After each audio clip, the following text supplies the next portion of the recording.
ආයුබෝවන් යාළුවනේ. ඊයේ මධ්‍යම රාත්‍රියේ සිට වහාම ක්‍රියාත්මක වන පරිදි ඩීසල් පෙට්‍රල් භූමි තෙල් මිල ඉහළ ගියා. මෑත ඉතිහාසයේ අප අසන් නැති තරමින් මේ ආකාරයට ඩීසල් පෙට්‍රල් රුපියල් 50කටත් වඩා වැඩි මුදලකින් වැඩි කරන්න රජය තීරණය කරා.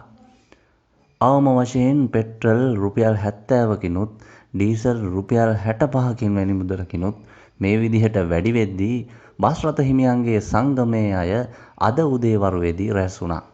ඒගොල්ලෝ ප්‍රකාශ කරන ආකාරයට ළඟ සේවා බස් රථයකට රුපියල් 7000ක පමණ ඩීසල් පිරිවැයකුත් දුර සේවා සඳහා බස් රථයකට රුපියල් 15000ක සමග වැඩිපුර ඩීසල් පිරිවැයක් දරන්නට සිදු වී තිබෙනවා.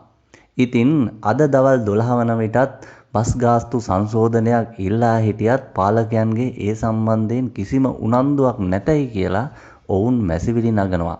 ඒ වගේම ජනතාව අපහසුතාවයට පත් නොකර මේ ප්‍රශ්නේ විසඳගන්න Tamanට ඕනේ කියලයි බස් රථ හිමියන්ගේ සංගම් ප්‍රකාශ කරන්නේ. කොහොම වුණත් අද හවස් වරුව වෙන විට Tamanගේ බස් රථ සඳහා નિયમિત සංශෝධනයක් නොලැබුණොත් දිගටම වැඩ වර්ජනයකට යන්න හවස 6න් පස්සේ Taman සූදානම් කියලයි ඔවුන් කියන්නේ. ඉතින් දුර ගමන් සේවා බස් මේ වන විටත් Tamanගේ පර්යන්ත වලින් පිටත් වෙලා නිසා නැවත Tamanගේ ගමනාන්තයට එන්න අවශ්‍ය ඩීසල් ප්‍රමාණයවත් ගහගන්න මේ විදිහට බස් ගාස්තු සංශෝධනයක් වහාම ලබා දෙන්න කියලා ඔවුන් ඉල්ලීමක් කරනවා.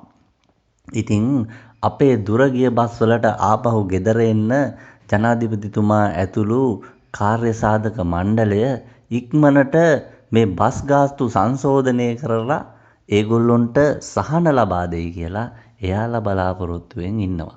ඉතින් මගියෝ විදිහට අපේ බස් රථ සංගම් වලින් මේ කියන මුදලට ආපහු ගෙදර එන්න දුර ගමන් ගිය අපේ යාළුවන්ට පුළුවන් වෙයිද? එහෙමත් නැත්නම් සඳුදා දවසේ පාසල් දරුදැරියන්ට පාරට බැහැලා පයින් ඉස්කෝලේ යන්න වෙයිද කියලා තවම කිසිම ආරංචියක් නැහැ. ඉතින් කොහොම වුණත් මේ ආකාරයෙන් අධික විදිහට ඉන්ධන මිල ඉහළ යාම රටේ ප්‍රශ්නයක් නෙවෙයි කියලයි ජනතා විමුක්ති පෙරමුණේ සමාජිකයෝ කියන්නේ. මේක ලෝක ප්‍රශ්නයක්ලු. ඇත්තටම මේ ඇති වෙලා තියෙන ප්‍රශ්න නම් ලෝක ප්‍රශ්න තමයි. ඔයාලගේ අදහසුත් වීඩියෝ එකට යටින් එකතු කරන්න. සුබ දවසක්.